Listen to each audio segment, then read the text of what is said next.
9절까지 말씀입니다. 그분께서 나를 또한 백성의 속담거리로 만드시니 내가 전에는 작은 북 같았으며 내 눈 또한 슬픔으로 어두워지고 내 모든 지체는 그림자같이 되었도다. 곧바른 자들은 이 일에 놀라고 죄 없는 자는 위선자를 향하여 흥분하며 또한 의로운 자는 자기 길을 꾸준히 가고 손이 깨끗한 자는 점점 더 강성하리라. 9절까지 말씀을 보았습니다. 올해는 좀 요절이 길지요. 한번 같이 읽어보겠습니다. 오른쪽에 거 시작. 너희가 마땅히 어떻게 걸으며 하나님을 기쁘게 할 수 있는지 우리에게서 받았은즉 그대로 더욱더 넘치게 하라. 전서 4장 1절 말씀. 여기서 핵심은요, 큰 글씨로 적혀 있는 겁니다. 한번 크게 한 번 더 해볼까요? 시작. 그대로 더욱더 넘치게 하라. 아멘. 앉아주시기 바랍니다. 저 말씀의 의미는 여러분이 잘 하셨습니다. 말씀을 따라 순종하고 말씀을 따라 잘 섬기고 말씀을 따라 신실하게 주님이 기뻐 받으실 만한 삶을 잘 사셨는데 그대로 더욱더 넘치게 하라. 모자라게 하지 말고 퇴보하지 말고 더욱더 넘치게 하라는 권면의 말씀입니다. 오늘 저녁에는 고난은 양날선 칼이다 라는 제목으로 말씀을 드리겠습니다. 히브리서 4장 12절에 보면은 하나님의 말씀이 양날이 서 있는 칼과 같다라고 이렇게 말씀을 했는데 고난도 양날선 칼과 같습니다. 여러분, 이 날이 양쪽으로 서 있는 칼, 여러분들은 좀처럼 보기가 쉽지 않습니다.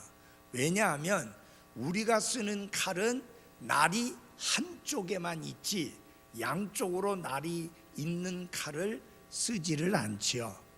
그렇죠? 여러분들이 부엌에서 쓰는 거 양쪽에 날이 서 있는 칼 아니잖아요. 이 양쪽에 날이 서 있는 칼은 주로 군대 목적으로 전투나 군에서 쓰는 목적으로 사용하는 칼이 주로 양쪽에 날이 있습니다.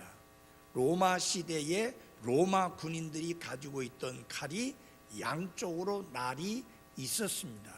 반대로 아랍 제국 사람들의 칼은 양쪽으로 날이 있는 게 아니라 한쪽으로만 날이 있었습니다. 자, 우리나라의 군대에도 이제 그 총알로 싸우다가 총알이 다 떨어지게 되면은 이제 총 자체를 들고 이제 싸워야 됩니다. 각계 전투를 해야 되는데 이게 그 뭐 총만 가지고 때려 가지고는 별로 치명타를 줄 수 없으니까 총 앞에다가 칼을 꽂습니다. 그래서 그거를 착검한다고 그러는데 거기에 꽂는 칼이 양쪽으로 날이 나 있는 칼입니다. 하나님의 말씀은 양쪽으로 날이 있다는 말은 무슨 뜻입니까? 같은 말씀이 어떤 사람에게는 강한 책망의 의미로 다가갈 수 있지만 똑같은 말씀이 어떤 그리스도인에게는 위로와 격려의 말씀으로 다가갈 수 있습니다. 그래서 하나님의 말씀은 잃어버린 혼들을 구원하는 도구일 뿐만 아니라 또 다른 면이 있는데 구원받은 그리스도인을 영적으로 성장시키고 성숙하게 만드는 도구이기도 합니다. 그러니까 양쪽에 날이 선 칼과 같은 것입니다. 그런데 무엇이 양쪽에 날이 선 칼과 같다고요? 고통이 혹은 고난, 이 고난이라고 하는 것이 양쪽에 날이 서 있는 칼과 같다라고 하는 것입니다. 왜 이런 말씀을 드리느냐 하면은 고난은 이 고통당하는 사람의 인생에 여러 가지 영향을 미칩니다. 뿐만 아니라 그 고통당하는 사람을 지켜보는 사람들의 삶에도 영향을 끼치는 게 고통의 특징입니다. 그래서 이 고통당하는 사람에게 미치는 영향이 있는데, 먼저는 부정적인 영향이 있고 또 다른 하나는 긍정적인 영향이 있습니다. 우선 부정적인 영향을 함께 살펴보겠습니다. 17장 6절 7절을 한번 같이 보시기 바랍니다. 그분께서 나를 또한 백성의 속담거리로 만드시니, 이게 고통당하는 사람에게 끼치는 부정적인 영향입니다. 자, 여러분, 욥은 다른 사람들의 입술에 속담거리가 되고 말았습니다. 야, 아니 경건하게 사는데 왜 저가 저렇게 고통을 당해? 아니 하나님 뜻대로 사는데 왜 저런 끔찍한 재앙이 있어? 아니 하나님 앞에 거룩하게 구별된 생활을 사는데 왜 갑자기 재앙이 덮쳐서 자식들도 다 잃어버리고 재산도 다 잃어버리고 자신의 건강마저도 잃어버려? 그래서 사람들이 수근거리는 그런 입담의 대상이 돼버리는 그런 부정적인 영향이 고통을 당하는 자에게, 고난을 당하는 자에게 끼치는 무슨 영향? 부정적인 영향입니다. 그뿐만 아니라 뭐라고 나와 있느냐? 내 눈 또한 슬픔으로 어두워지고 내 모든 지체는 뭐같이 되었다? 그림자같이 되었다. 욥은 과거에 그의 삶으로 인하여, 그의 인격으로 인하여, 그의 신앙으로 인하여 많은 사람들을 즐겁게 하고 춤을 추게 할 정도로 기쁨을 끼쳤던 사람이었습니다. 그래서 욥은 그 지난 날을 돌아보면서 무엇이라고 말하느냐면요, 6절에 보면 내가 전에는 작은 북 같았다. 드럼, 작은 북 같았다. 여러분, 저희 교회에서는 드럼을 쓰지 않습니다만은 큰 북보다도 작은 이 드럼이, 북이 사람을 신나게 하고 춤추게 하는데 굉장히 효과적입니다. 그래서 신비주의 교회에서 드럼을 많이 쓰는 겁니다. 이 작은 드럼을 두두두두두 치게 되면 사람들이 괜히 흥분하게 되고 이렇게 들뜨게 되고, 그래서 저절로 몸을 움직여 춤을 추게 되는 그런 영향을 미치는 게 작은 북의 특징입니다. 여기서 욥이 말하는 것이 뭐냐? 내가 전에 다른 사람들을 춤추게 할 만큼 기쁨을 주던 사람이었다. 그런데 이제는 친구들에게 기쁨을 주는 사람이 아니라 그들의 입술에 오르내리는 속담거리가 되었다. 이렇게 말하고 있습니다. 자, 욥이 왜 저렇게 되었느냐? 수근수근 거리는 그런 대상이 돼버리고 말았다. 왜? 고난 때문에, 재앙 때문에, 그가 겪고 있는 말할 수 없이 힘든 시련 때문에 사람들의 입술에 오르내리는 수근수근하는 대상이 되었고 속담거리가 되어버리고 말았다라고 이야기합니다. 이것이 바로 우리가 고난을 당하거나 고통을 당하거나 삶이 힘들어지고 어려워질 때에 끼치게 되는 부정적인 영향입니다. 여러분, 우리라고 다를 거 없어요. 어떤 잘 나가던 분이 그만 형편없이 되면 반드시 우리 입에서 나오는 말이, 아니 그 사람 왜 그렇게 됐대? 잘 나가지 않았어? 떵떵거리며 살았었는데 아니 지금은 왜 저렇게 됐지? 하고 입에 수근수근하는 그런 대상이 돼버리고 맙니다. 이것이 내가 재앙이 닥치거나 시련을 겪거나 고난을 당하거나 고통을 겪게 될 때 끼치게 되는 영향입니다. 그래서 욥은 그의 친구들에게 속담거리가 되고 동료들에게 수치에 대한 교훈의 대상이 되버리고 말았고, 그들의 조롱과 비웃음의 대상이 되버리고 말았습니다. 슬픔에 잠긴 욥을 위로하기는커녕 그들은 그 욥을 경멸하였고 업신여겼고 무시하였고, 그리고 그를 더욱더 괴롭게 만들었습니다. 자, 그래서 지금 욥은 이렇게 이야기합니다. 그 고통 때문에, 환난으로 인하여, 시련으로 인하여, 고난으로 인하여 그의 신체가 어떻게 되었느냐, 이 심적으로는 다른 사람들의 입술에 오르내리는 속담거리가 되어서, 여러분 이 사람들이 던지는 말 한마디 한마디 너무너무 힘듭니다. 특별히 고난당하는 분들, 특별히 어려움을 겪고 있는 분들, 그렇지 않아도 힘들게 지내고 있는데 격려하고 위로하고 북돋아주고 세워주는 말을 하면 그래도 그 어려운 중에서도 용기와 힘을 얻을 터인데, 그런 말이 아니고 비난하고 공격하고 야유하고 조롱하는 말을 한다면 엄청난 상처를 받게 됩니다. 지금 그게 욥이 겪는 심적 부담입니다. 근데 이런 심적인 부담만 있었던 게 아니라 육체적으로도 말할 수 없이 힘든 삶을 살고 있는데, 욥은 두 가지를 말합니다. 7절에 보면 내 눈 또한 슬픔으로 어떻게 해요? 어두워지고 내 모든 지체는 그림자같이 되었도다. 내 시력이 어두워졌다, 눈이 나빠졌다, 그 말이에요. 너무 고통을 당하니까, 너무 힘든 날이 오래 지속되다 보니까 시력이 가버리더라, 그 말입니다.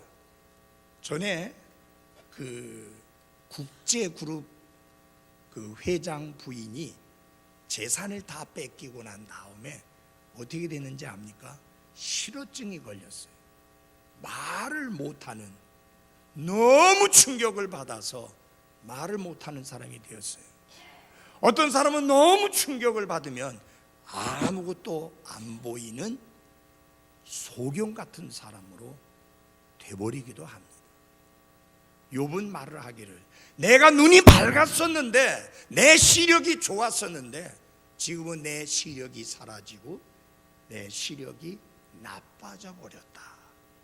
그리고 또 뭐라고 말합니까? 그림자같이 되었다. 모든 지체가, 내 몸이 그림자같이 되었다. 그 말은 뭐냐면 너무 말라버리고 너무 체중이 줄어버림으로 말미암아 그의 몸이 마치 있는지 없는지 그렇게 될 정도로 그림자처럼 바짝 말라버렸다라고 이야기합니다. 여러분, 시련, 고통, 고난, 재앙, 환난, 이런 것들은 부정적인 영향을 끼치는데 심적으로도 힘들게 만들고, 뿐만 아니라 신체적으로도 힘들게 만드는 부정적인 영향을 끼치는 특징이 있습니다. 그러나 여러분, 실망하지 마십시오. 그렇게 부정적인 영향만 끼치는 게 아니라 긍정적인 영향도 끼친다고 하는 사실입니다. 그게 8절 9절입니다. 다 같이 한번 같이 읽어보겠습니다. 시작. 곧바른 자들은 이 일에 놀라고 죄 없는 자는 위선자를 향하여 흥분하며, 또한 의로운 자는 자기 길을 꾸준히 가고 손이 깨끗한 자는 점점 더 강성하리라. 이 말씀을 보면서 구약의 성도들을 일컫는 이름을 상당히 다양하게 욥이 표현하고 있는 것을 봅니다. 욥은 구약의 성도들을 이렇게 네 가지로 표현했습니다. 첫째는 곧바른 자들이다. upright man, 곧바른 자다. 여러분, 이 땅 위에 곧바른 사람을 찾는다면 반드시 그 사람은 그리스도인이어야 합니다.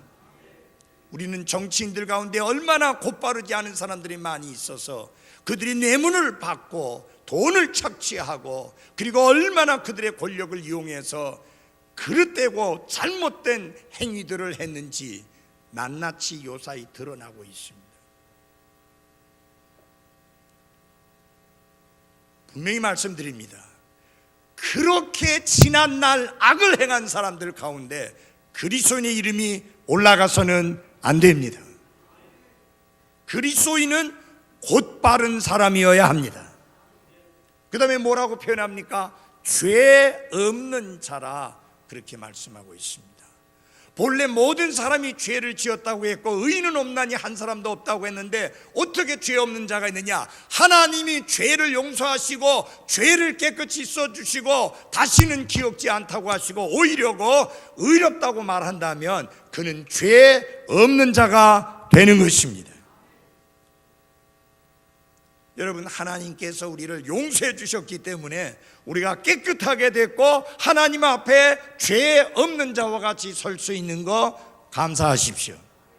왜 하나님이 우리의 기도에 응답하십니까? 하나님께서 우리의 죄들을 용서해 주셔서 죄 없다라고 말씀하셨기 때문에 우리의 기도에 하나님이 응답하실 수가 있는 것입니다. 왜? 하나님은 죄악을 품은 자의 기도를 듣지 않는다고 분명히 말씀하셨기 때문에 하나님이 우리의 기도를 들으신다는 것은 하나님이 우리의 죄들을 용서해 주셔서 죄 없다라고 말씀해 주셨기 때문이다. 그 다음에 의로운 자라 했습니다. 여러분, 하나님께서 우리의 죄들을 용서해 주는 것만으로 끝나는 게 아니라 우리의 신분을 완전히 의로운 자로 바꿔주신 것을 감사하십시오. 잘 보세요. 아담은 무죄한 자였지만 의로운 자는 아니었습니다. 그래서 여러분 잘 보시기 바랍니다. 여러분과 죄가 죄인이었다가 구원받았을 때 어떻게 되느냐? 아담이 이 위치에 있었습니다. 무죄한 자. 그러다가 타락해가지고 죄인이 되었습니다. 구원받았다는 말은, 죄들을 용서받았다는 말은 이 위치로 돌아온 것입니다. 근데 하나님은 그 정도로 끝나지 아니하시고 우리의 신분을 끌어올려서 의로운 자라고 칭해 주신 것을 감사하십시오. 이게 그리스도 안에서만 얻게 되는 은혜요, 특권이요, 축복입니다. 그 다음에 뭐라고 그랬어요? 손이 깨끗한 자다, 행실이 깨끗한 자다, 그 말입니다. 자, 그런데 이 말씀에 보니까 여러분, 하나님 앞에서 경건하게 사는 그리스도인들이, 하나님 앞에서 하나님의 뜻대로 사는 그리스도인들이 어떤 시련이나 어떤 고난이나 어떤 고통이나 혹은 재앙을 겪게 될 때에 우리가 아주 긍정적인 영향을 끼치게 되는데, 그것을 지켜본 사람들, 곧바른 자들은 그것을 보고 놀라게 된다. 또 어떻게 되느냐? 격려를 받는다. 아니, 다른 그리스도인이 고난을 당하는 것을 보고 격려를 받는다? 예, 그 일이 일어날 수 있음을 사도 바울이 자신의 경험을 통해서 분명히 가르쳐 주셨습니다. 빌립보서 1장 14절을 열어주십시오. 빌립보서 1장 14절입니다.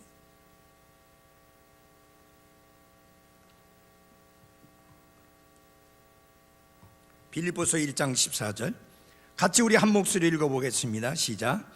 주 안에 있는 형제들 중에 많은 이들이 내가 결박당한 일로 인해 확신을 갖게 되어 두려움 없이 말씀을 더욱 담대히 말하게 되었느니라. 아멘. 그리스도인은 믿음의 동료들이 고난당하는 것을 보고 때로는 하나님을 두려워하고 경외하는 것을 배우게 되기도 하고, 때로는 용기를 얻어서 전에 담대하게 복음을 전하지 못하던 것도 담대하게 복음을 전하고, 확신에 흔들리던 사람도 오히려 그것을 보면서 확신을 갖게 되는 그런 긍정적인 영향을 끼치게 된다라고 말씀합니다. 여러분 잘 보시기 바랍니다. 사도 바울이 복음을 전하다가 죄 없이 결박당해서 감옥에 갇히게 되었는데, 그 일로 인하여 다른 그리스도 안의 형제들 중에 많은 사람들이 확신을 가지게 되었다. 그리고 두려움이 사라지고 말씀을 더욱 담대히 말하게 되었다. 이게 뭐예요? 다른 그리스도인이 겪는 고난이 그 고난을 지켜보는 형제들에게 끼치는 부정적인 영향이 아닌 긍정적인 영향입니다. 여기 욥도 고백합니다. 곧바른 자들은 이 일에 놀라고, 그들은 욥과 같이 그토록 곧바른 자가 육신과 그의 이름과 재산에 이토록 극심한 환난을 겪게 된 것을 보고 어떻게 되었는가? 놀라게 되었다, 그 말입니다. 여러 가지로 배우게 됩니다. 인생이 참 허무하구나. 하루아침에 10명의 자녀가 사라질 수 있는 거구나. 하루아침에 재산이 다 날아가 버릴 수 있는 것이구나. 하루아침에 그 육신이 건강을 잃을 수도 있는 것이구나 라고 놀라게 될 것이고, 그래서 거룩한 두려움을 가지고 더욱더 하나님의 일에 힘쓰는 그리스도인으로 바뀌어지는 그런 긍정적인 영향을 미칠 수 있다라고 하는 것입니다. 그래서 이 곧바른 자들은 하나님이 행하시는 모든 일에서 그분은 지혜로우시고 그분은 거룩하시다는 사실에 대하여 더욱더 확신을 가지고, 정말 하나님은 놀라우신 하나님이라는 것에 대하여 조금도 흔들리지 않는 확신을 가지게 되는 것입니다. 또한 여기 보니까 참 저는 이 말씀이 너무 좋습니다. 또한 의로운 자는 자기 길을 꾸준히 가고, 여러분 그리스도인이 겪고 있는 시련을 보면서, 그리스도인이 겪고 있는 고통을 보면서, 그리스도인이 겪고 있는 환난과 시험을 보면서 낙심해가지고 야, 하나님을 섬기는 일을 그만두자 라고 포기하는 것이 아니라 오히려 더욱더 담대해져서 온갖 역경을 이겨내며 하나님의 일을 힘차게 진행시켜 나가는 그런 영향을 끼칠 수 있다라는 것입니다. 여기 나오잖아요. 또한 의로운 자는 자기 길을 꾸준히 가고, 경건한 그리스도인이, 하나님 뜻대로 사는 그리스도인이 시련과 아픔과 고통을 겪고 있는 것을 보면서 야, 안 되겠다, 나는 좀 다르게 살아야 되겠다, 편하게 살아야 되겠다, 적당하게 그리스도인으로 살아가야 되겠다, 그렇게 하나님을 섬기는 일을 그만두는 게 아니라 그럴수록 더욱더 담대해져서 온갖 역경을 이겨내며 하나님의 일을 힘차게 진행시켜 나갔다, 그런 이야기입니다. 여러분 1세기에 엄청난 핍박이 있었습니다. 여러분, 그럼에도 불구하고 교회는 놀랍게 성장하고 부흥하고 수많은 혼들이 구원받고 하나님의 교회에 더해지게 되었습니다. 하나님이 여러분에게 기회를 허락해 주신다면은 갑바도기아라고 하는 터키의 한 지역을 볼 수 있으면 참 유익할 것입니다. 거기에 그리스도인들이 너무 심한 핍박 때문에 피하여 숨어서 신앙생활을 했던 곳이 있는데요, 땅 위에가 아니라 땅 밑에서 굴을 파고 거기에서 생활을 했는데, 여러분, 거기에서 신학교를 운영했고 거기에서 침례를 베풀었고 거기에서 교회를 했고 거기에서 성도들의 교제가 뜨겁게 이루어졌고 믿음을 지켜나가는 그런 모습을 보였습니다. 저는 그 로마에 있는 카타콤을 본 적이 없습니다만은 카타콤, 터키의 갑바도기아가 그런 곳이라면 이태리에는 카타콤이라고 하는 곳이 역시 거기도 지하 묘소입니다. 그들은 이제 땅 위에서 모습을 드러냈다가는 잡혀가서 짐승에게 찢겨 죽고 목이 잘려 죽고 목이 졸려 죽고 기름가마에 던져져서 죽고, 그러니까 땅속으로 들어갔는데 그 땅속이 뭐냐? 무덤이에요. 여러분 잘 보십시오. 오늘날에는 그리스도인이 죽으면 드러내놓고 장례식을 할 수 있지만 그때 당시에 그리스도인이 죽었다고 그렇게 드러내놓고 장례식 못 하잖아요. 그럼 어떻게 하느냐? 그 땅속에서 그냥 묻는 거예요. 그래서 그들은 무덤과 함께 생활했습니다. 그러면서도 그들은 신앙을 굽히지 않았고 그들은 그 길을 꾸준히 계속해서 갔고 하나님의 일을 힘썼던 성도들이었습니다. 여러분, 지금도 북한에 지하교회가 그렇게 많다고 합니다. 김일성, 김정일이, 김정은이 이어지는 그 끔찍한 핍박과 환난과 압박 속에서도 그래도 믿음을 지키고 있는 사람들이 있다고 하는 것이며 그들은 결코 포기하지 않습니다.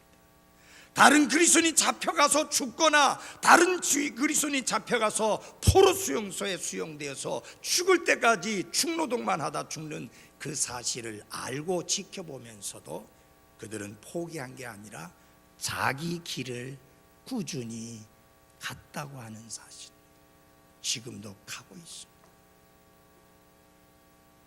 사도 바울은 자신이 환난을 당하면서 자신이 겪고 있는 환난 그 자체에 대해서 걱정한 게 아닙니다. 오히려 자신을 그렇게 그리스도를 위하여 환난을 당할 수 있게 해주신 것에 대하여 감사하면서 환난을 당했습니다. 그런데 사도 바울이 걱정했던 것이 있습니다. 다 같이 찾아보겠습니다. 데살로니가전서 3장 3절입니다. 데살로니가전서 3장 3절입니다.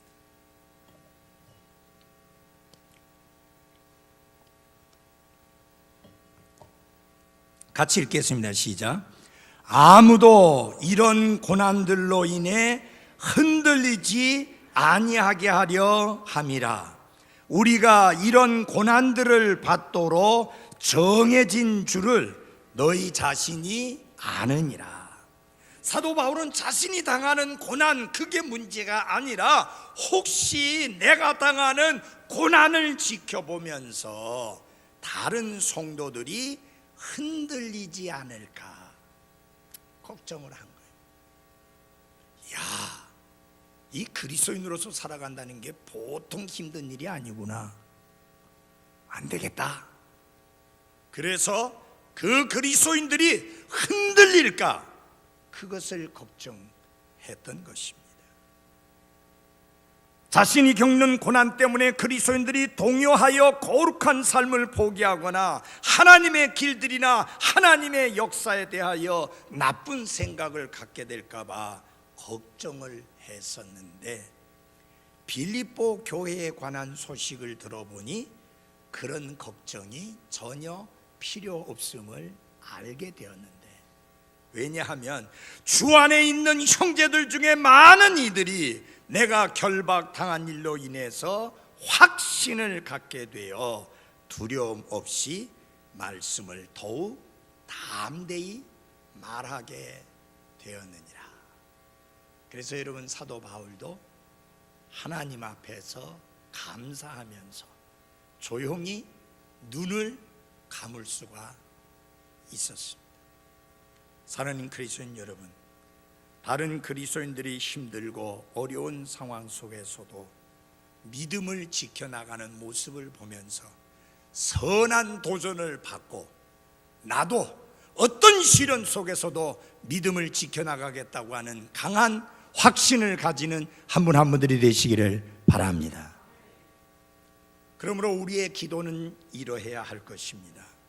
하나님, 소망이 사라질 때 우리의 마음을 강하게 해 주소서.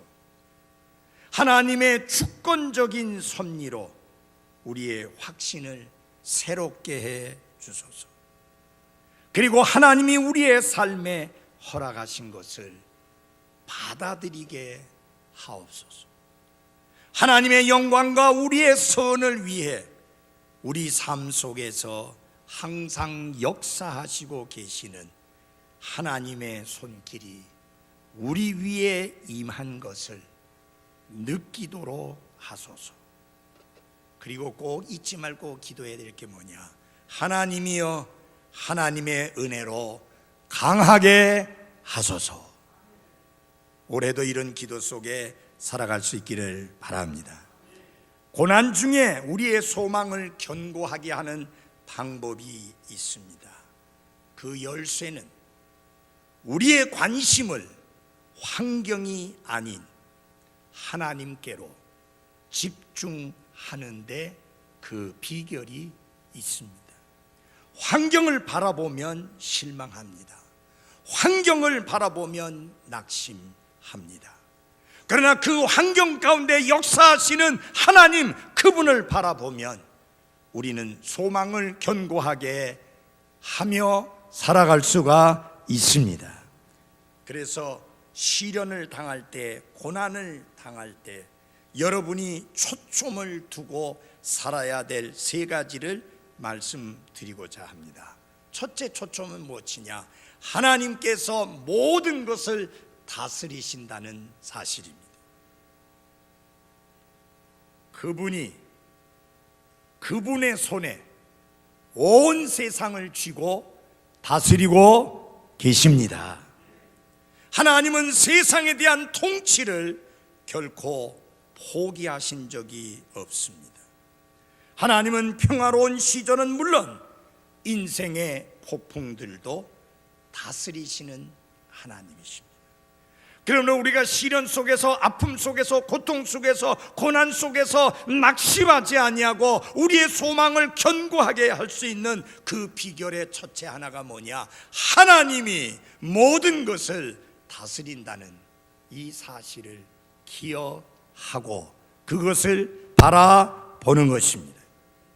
그러므로 눈을 들어 하나님을 바라보시기를 바랍니다. 시편 기자는 이렇게 고백했습니다. 주께서 자신의 왕자를 하늘들에 예비하셨으므로 그분의 왕국이 모든 것을 다스리는 도다. 여러분, 모든 것을 다스린 것은 미국의 대통령도 아니요, 대한민국의 대통령도 아니요, 중국의 시진핑도 아니요, 러시아의 푸틴도 아니요, 하나님 자신이십니다. 또 시편 기자는 이렇게 고백합니다. 오직 우리 하나님은 하늘들에 계시며 무엇이든지 친히 기뻐하신 일을 다 행하셨도다. 우리가 시련 가운데 있을 때에도 역시 하나님은 통치하시고 하나님은 다스리시는 분이라는 사실을 잊지 마시기를 바랍니다. 두 번째로 우리가 초점을 둬야 되는 것은 하나님의 지혜에 우리의 초점을 맞추어야 합니다. 하나님은 완전한 지혜로 그분의 주권을 행사하시는 하나님이십니다. 하나님은 우리의 인생에 대한 최선이 무엇인지를 정확하게 알고 계시는 하나님으로서 그분은 절대로 실수하시는 법이 없습니다. 그분은 우리가 필요한 것을 정확히 알고 계십니다. 그리고 우리가 감당할 수 있는 것이 무엇인지 정확히 알고 계십니다. 그리고 우리에게 가장 유익하도록 이 시련을 이용하는 방법도 하나님은 정확하게 알고 계십니다. 하나님이 알지 못한 채 일어날 수 있는 일은 절대로 없습니다. 그러므로 사랑하는 여러분, 하나님은 우리가 어려움을 안전하게 통과할 수 있게 완벽한 계획을 가지고 지혜로서 우리를 인도하신다는 사실을 명심하며 살아가기를 바랍니다. 마지막으로 하나님의 사랑에 대하여 여러분과 저의 초점을 맞추어서 살아가야 합니다. 우리 인생의 폭풍을 다스리시는 이 하나님은 또한 완전한 사랑으로 우리를 사랑하시는 하나님이십니다. 하나님은 우리의 최선을 늘 염두에 두고 계시는 하나님이시기 때문에 절대로 우리에게 해가 될 일을 하시지 않습니다. 그분이 혹시 우리에게 칼을 대신다 할지라도 치유를 목적으로, 나쁜 것을 드러내기 위한 목적으로 외과 의사가 칼을 사용하는 것처럼 우리의 유익을 위해서 칼을 사용하셔서 그 환부를 드러내시는 하나님이십니다. 그분의 사랑은 불변하며 그 사랑은 그 어느 때보다도 여러분과 제가 낙심에 빠지고 고통 가운데 있을 때 더 강하게, 그리고 가장 강하게 드러나는 게 하나님의 사랑의 특징입니다. 사랑하는 그리스도인 여러분, 아이가 아플 때 그때가 어느 때인지를 압니까? 부모에게 가장 가까이 있을 때입니다. 지금 보니까 부목사님이 민유리를 안고 있습니다. 민유리가 지금 감기 걸려 아프지 않으면 이 예배 시간에 민유리를 안고 있어야 될 이유가 없습니다. 아프니까, 아픔이 있으니까 안고 있고 가까이 있습니다. 사랑하는 그리스도인 여러분, 시련을 당할 때, 아픔을 겪을 때, 고통이 있을 때, 고난이 있을 때 하나님이 가장 가까이 나에게 계시다는 사실을 명심하시고 위로받으시기를 바랍니다. 여러분, 아이들 놀이공원에 데려가 보세요. 너무 즐거운 게 많아서 엄마 아빠를 신경 쓰지 않을 정도입니다. 놀이공원에서 놀이기구 즐긴다고 엄마가 어디 있는지 없는지 신경도 안 써요. 재밌는 게 너무 많다 보니까. 어쩌면 여러분과 제가 세상에 재밌는 것에 폭 빠져서 하나님도 예수님도 말씀도 잊어버리고 살까봐 간간히 때때로 우리에게 고난과 시련을 허락하셔서 하나님을 가까이 하고 하나님을 찾도록 하고 하나님께 구하게 하고 하나님의 도움을 요청하게 하고 하나님께 매달리게 한다는 그 사실을 기억해 보시기 바랍니다. 아마 요사이 문양자 자매님 그 어느 때보다도 기도 많이 할 거예요. 늦둥이 승우가 군에 갔잖아요. 남편이 하는 일이 생각만큼 잘 안 풀리잖아요. 그러니까 더 많이 기도할 거예요. 근데 잘 풀릴 때는 적게 기도해요. 내가 기도하지 않아도 잘 될 것 같은 생각이 들지요. 잘 들어주십시오. 잘 풀리거든 더 열심히 기도하십시오. 그때가 더 기도해야 될 때, 내가 건강할 때 더 힘써 건강을 위해서 기도할 때, 아플 때 물론 기도하지만 건강할 때가 더 기도할 때다. 환경이 좋을 때, 그때가 우리가 더 기도할 때다. 그때가 더 하나님을 찾을 때고, 그때가 더 말씀에 가까이 나아갈 때고, 그때가 더 하나님께 부르짖고 외쳐야 할 때라는 사실을 잊지 마십시오. 왜? 하나님의 은혜가 없이는 한순간도 살 수 없는 게 나와 여러분이기 때문입니다. 2018년 한 해에도 하나님이 풍성한 은혜를 여러분과 저의 삶에 더해 주시기를 바랍니다. 기도하겠습니다.